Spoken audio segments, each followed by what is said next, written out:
What's the most influential city in hip-hop? Before you answer, wait, Netflix has a new series that's about to throw gasoline on the debate. Rapture dives into the lives of 9 influential rap artists at the peak of their careers. It's like Chef's Table for hip-hop, and it puts a spotlight on the genre's most influential artists and the cities that shaped them. Here are just a few legends and their hometowns featured in Netflix's Rapture.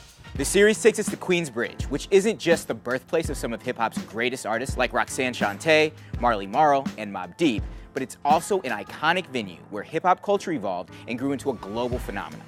One of this project's biggest stars is Nas, and Rapture gives us an unprecedented, intimate view into the life of hip-hop mogul as we've never seen him before.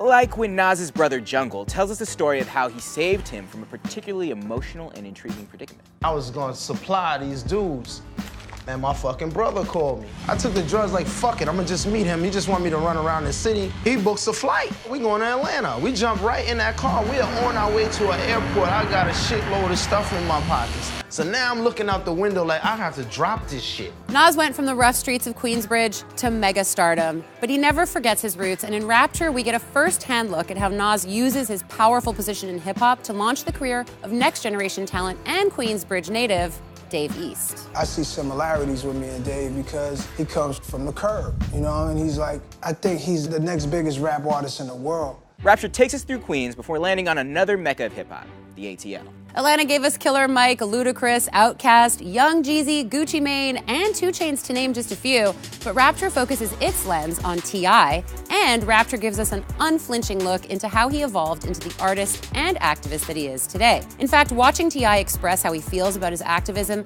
and the rights of Black youth in America are some of the most moving moments on television you'll watch all year. I'm looking for another opportunity to do better, do more.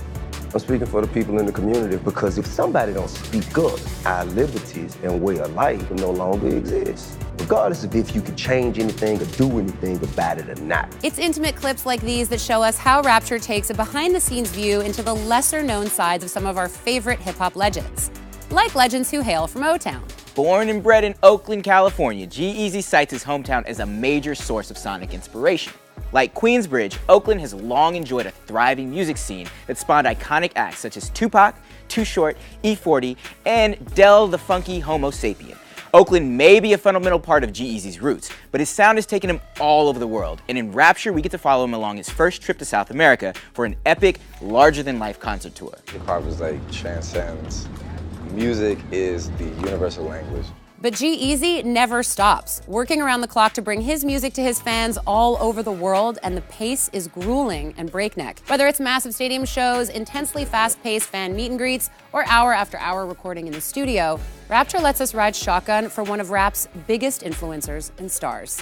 These are just a few of the cities and legends explored in the new Netflix series. From New Orleans to New York to North Carolina and beyond, Rapture presents us with the locations that shape today's biggest hip-hop stars. But which city is the most influential to hip-hop? Be sure to check out Rapture, all episodes now streaming on Netflix. For Hit Fix on Uproxx, he's Steve Vasquez. And she's Miri Jetikin.